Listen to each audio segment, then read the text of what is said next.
వీక్షకులకు నమస్కారం. పరీక్షల సమయంలో, పరీక్షలకి ముందు పిల్లల్ని ఎలా చదివించాలి, పరీక్షల సమయంలో పిల్లలకి ఎటువంటి ఆహారాలు పెట్టాలి, ఏ విధంగా వాళ్ళని టెన్షన్ ఫ్రీగా ఉండాలని చెప్పాను. అసలు ఇవన్నీ చేయడానికి మూల కారణం ఏమిటి, మా అబ్బాయి అడిగిన ప్రశ్నకి సమాధానంగా నేను ఇదంతా రాశాను అని కూడా ఒక వీడియో చెప్పాను, ఈ లొల్లి ఏంటి అని. ఇప్పుడు పరీక్షల తర్వాత ఏం చేయాలనేది నా ఎక్స్పీరియన్స్, నేను చేసేది మీకుతో పంచుకుంటున్నాను. పరీక్షలు అయినాక సాధారణంగా అందరూ పిల్లలకి డబ్బులు ఇచ్చి హోటల్కి, సినిమాలకి, షికార్లకి పంపిస్తారు. కొంతమంది సిటీస్లో ఉంటే విలేజెస్లో గ్రాండ్ పేరెంట్స్ దగ్గరికి పంపిస్తారు. లేదంటే చక్కగా మరి 10th క్లాస్, ఇంటర్ ఒక first mile, second mile stones దాటారని విదేశాలకి తిప్పుతారు. అది తప్పు కాదు. కాకపోతే నేను ఇక్కడ ఏం చేస్తానంటే, నేను ఇంటర్ వరకు తెలుగు మీడియంలోనే చదివేదాన్ని. సో తర్వాత ప్రొఫెషనల్ కోర్సుకి వెళ్ళాల్సి వచ్చింది. అప్పుడు ఇంగ్లీష్ కంపల్సరీ. మరి ఇంగ్లీష్ అంటే తెలుగు నుంచి ఒక్కసారికి ఇంగ్లీష్కి వెళ్ళడం అంటే అవమానం పాలవుతాం. ముందు ఒక టెన్షను, ఇంగ్లీష్ రాదు, ప్రతిదీ ఇంగ్లీష్లో నేర్చుకోవాలి, చదవాలి. ఆ టెన్షను ఒక యుద్ధంలానే ఉంటుందన్నమాట. మరణంతో పోరాడుతూ గెలిస్తే బతుకుతాం, ఓడిపోతే చచ్చిపోతాం అన్నట్టు ఉంటుంది. ఆ టెన్షన్ని దాన్ని తట్టుకోవడం కోసం, అదేమంతా గొప్ప కాదు, కష్టపడితే దాన్ని మనం గెలవచ్చు.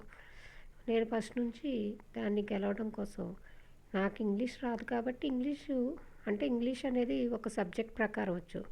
సోషల్ని తెలుగులో చదువుతాను, ఇంగ్లీష్లో చదవలేను. లెక్కలు ఇంగ్లీష్లో చదవలేను.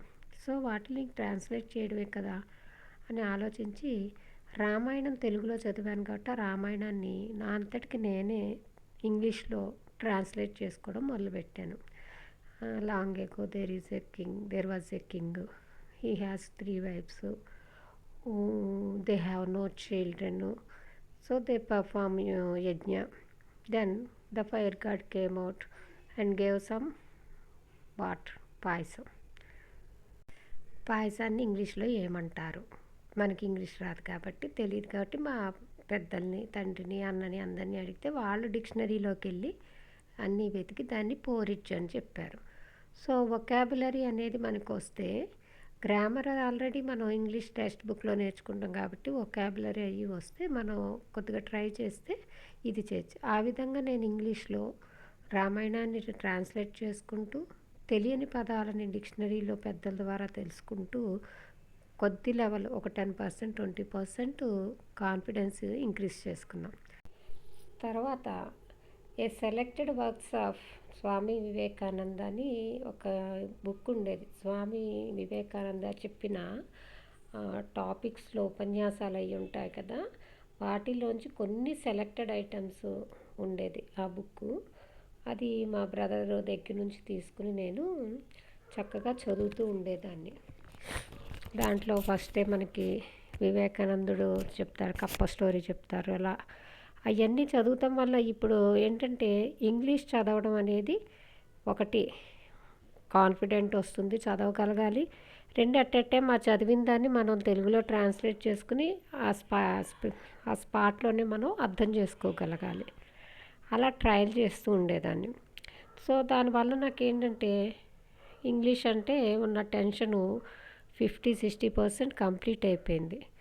ఇక మిగిలింది ఏంటి, నిద్రపోయే talk English, walk English, sleep English, eat English అని జోక్ చెప్తారు కదా, అలాగే ఏం చేస్తున్నా ఇంగ్లీష్లో ఆలోచించడం, ఇంగ్లీష్లో మాట్లాడటం, నిద్రపోతే ఇంగ్లీష్లోనే డైలాగులు, కళలు వచ్చేటట్టు చేసుకోవడం. తర్వాత నన్ను నేను నిద్రపోయే ముందు పాజిటివ్ సజెషన్, నీకు ఇంగ్లీష్ అంటే భయం లేదు, నీకు ఇంగ్లీష్ బాగా వచ్చు, నువ్వు బాగా మాట్లాడతావు, నువ్వు బాగా చదువుతావు. ఈ విధంగా నాకు నేను పాజిటివ్గా ఇంగ్లీష్ అంటే ఉన్న భయాన్ని ఓవర్కమ్ చేసుకుంటూ పడుకునే ముందు సజెషన్స్ ఇచ్చుకునేదాన్ని. సో ఇంగ్లీష్ అనేదాన్ని భయం లేదు. ఇలా చేసి ఇంటర్ అయినాక హాలిడేస్లో ఈ విధంగా చేసి ప్రొఫెషనల్ కోర్స్కి వెళ్ళే టయానికి ఇంగ్లీష్ మీద భయం అనేది లేకుండా చక్కగా క్లాస్లో లెక్చర్స్ ఏదైతే చెప్తున్నారో అవన్నీ అర్థం చేసుకోవడం, రన్నింగ్ నోట్స్ రాసుకోవడం, సొంతంగా చేసుకోవడం. చివరికి ఏంటంటే ఇంగ్లీష్ మీడియం నుంచి వచ్చిన పిల్లలు ఇద్దరున్నారు క్లాస్లో. తెలుగు మీడియం నుంచి వచ్చిన వాళ్ళు నలుగురు ఉన్నాం. నలుగురిలో ఇద్దరం తెలుగు మీడియం అమ్మాయిలు క్లాస్ ఫస్ట్ సెకండ్ తీసుకున్నాం. ఇంగ్లీష్ మీడియం నుంచి వచ్చిన వాళ్ళు లాస్ట్లో ఉన్నారు. మొత్తం 3 ప్లేస్లు తెలుగు మీడియం నుంచి వచ్చిన అమ్మాయిలమే తీసుకుని. ఎందుకంటే ఇంగ్లీష్ మీడియం నుంచి వచ్చిన వాళ్ళకి కొద్దిగా ఓవర్ కాన్ఫిడెన్స్, ఇంగ్లీష్లో ఉంది మనకి ఎంతసేపు, జస్ట్ ఇలా చదివితే అలా వచ్చేస్తుంది అనుకునేవాళ్ళు.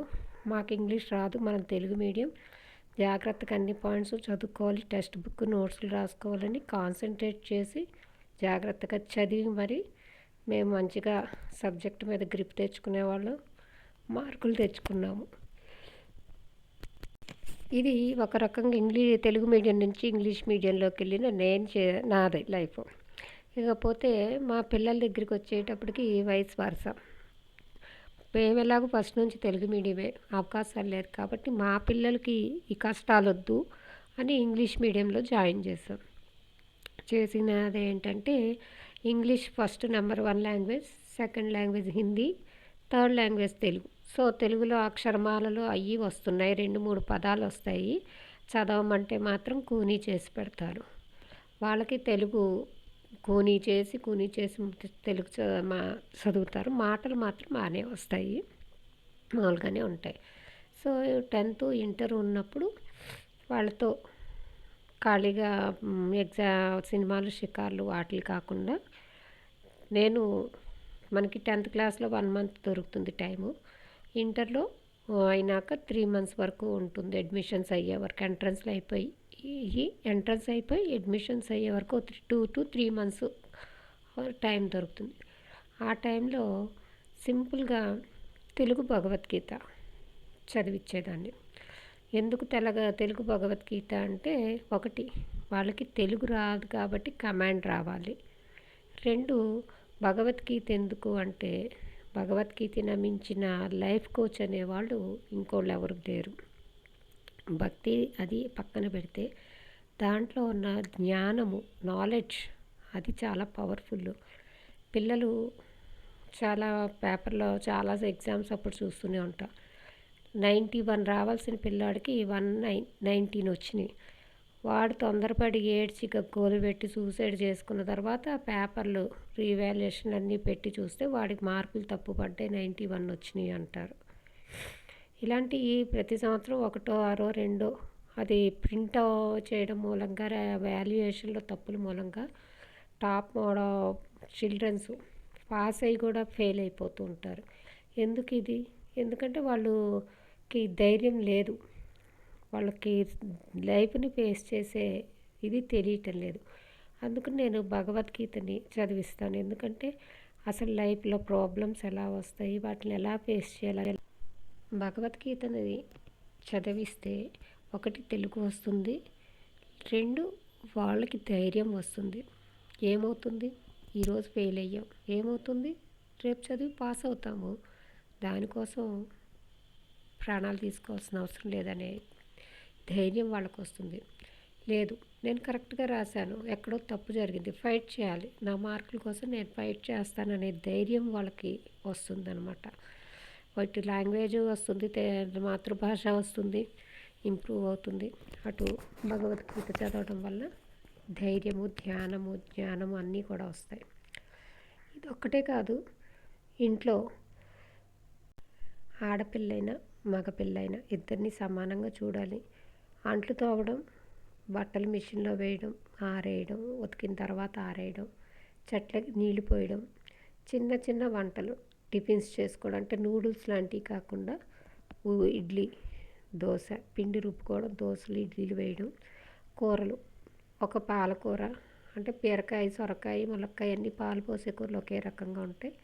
ఒక వేపుడు కూర, ఆలు, క్యారెట్లు, టమాటాలు, ఒక ఫ్రైడ్ రైస్ చేసుకోవడం, ఇలాంటివి చిన్న చిన్న వంటలు నేర్పించాలి. ఎందుకంటే ఒకసారి ప్రొఫెషనల్ డిగ్రీలు ఎంటర్ అయిన తర్వాత వాళ్ళకి హాస్టల్స్కి వెళ్తే వండుకోవడానికి ఉంటాయి ఎప్పుడైనా. లేదు ఆ తర్వాత మాస్టర్స్కి ఎక్కడికైనా దూరానికి వెళ్ళినప్పుడు వాళ్ళకి అమెరికా వెళ్ళారంటే పనోళ్ళు ఉండరు, వంటోళ్ళు ఉండరు, హోటల్స్‌లో సరిగ్గా నచ్చవు. వంట రాని వాళ్ళు అక్కడ బ్రెడ్‌లు, బన్నులు తిని ఆరోగ్యాన్ని చెడగొట్టుకున్నోళ్ళు చాలామంది తెలుసు నాకు. అదే ఎంతో ఇంతో వంటొస్తే పప్పు వండుకోవడం, ఆ పప్పులో 4 ముక్కలేసుకొని సాంబార్‌లాగా ఏసేసుకోవడం, ఏదైనా టమాటాలేసుకొని, ఓ 2, 3 రకాల కూరగాయలేసుకొని వేపుళ్ళేసుకోవడం. ఇలా అంతో ఇంతో వంట చేతనైనోడు ఆహారాన్ని వండుకోవడానికి ఉంటుంది. అందుకని ఈ అమ్మాయికి వంట నేర్పించాలి అబ్బాయికని లేదు. పనులన్నీ కూడా ఇద్దరికీ సమానంగా నేర్పించాలి. ఇలా ఒక టైం పాస్ అవుతుంది. 24 గంటలు టీవీలు, కంప్యూటర్లు ఎంజాయ్‌మెంట్ అనే కాకుండా లైఫ్ అంటే ఏంటన్నది కూడా వాళ్ళకి తెలుస్తుంది. రేపొద్దున పెళ్ళైనాక ఒక అబ్బాయి ఉంటే పెళ్ళాం ప్రెగ్నెంట్‌తో ఉన్నప్పుడు గబాలన ఒంట్లో బాలేదు, మంచం మీద ఉంది అనుకున్నప్పుడు గబాలన వంట చేసుకోవడం, భార్యని హాస్పిటల్‌కి తీసుకెళ్ళడం, బట్టలు ఉతకడం, ఇలా బాధ్యతలు కొన్ని అబ్బాయిలు చూసుకుంటారు. అమ్మాయికి ఎలాగో అవన్నీ తప్పకుండా ఉంటాయి. గొడవలు రాకుండా ఉంటాయి. అందుకని సెలవుల్లో వంట పని, ఇంటి పని, భగవద్గీత, మాతృభాష వీటినన్నిటిని నేర్పించండి. ధన్యవాదాలు. నమస్కారం.